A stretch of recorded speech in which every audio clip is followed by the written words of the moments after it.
Pas faire de la psychologie de comptoir, mais il y a peut-être eu presque comme un traumatisme à Tayaba dans le fait que lui, je pense qu'il a dû mettre beaucoup d'énergie dedans, que ça n'a pas eu complètement l'effet escompté à la sortie. Donc moi, je comprends aussi ce qui se passe dans la tête d'un artiste. C'est beaucoup de sortir un album. Tu vois, nous, on est là, on veut juste 15 nouveaux morceaux. Et parfois, le public, les fans, sont un peu ingrats avec ça. Moi, j'aime pas demander des choses aux artistes, tu vois. Les artistes font ce qu'ils veulent.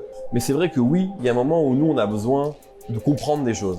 Et il y a des artistes qui surcommuniquent. Joke, c'est l'inverse, quoi. Normalement, Joke était prêt pour sortir Ultraviolet. Il y a déjà des morceaux qui sont enregistrés, il y a des gros featuring qui sont déjà dans la boîte et c'est prêt. Moi, c'est ce que j'entends. Maintenant, ce que je peux comprendre avec du recul, c'est que la musique qu'il faisait à l'époque là pour Ultraviolet, je suis pas sûr que le public était prêt pour cette musique-là.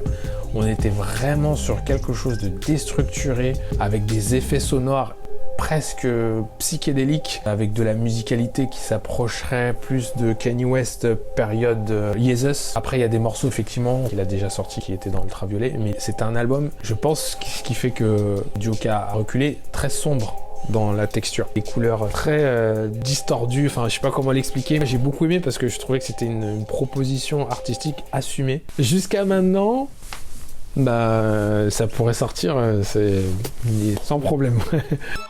Majeur en l'air, majeur en l'air, majeur en l'air, majeur en l'air, négro, majeur en l'air, majeur en l'air,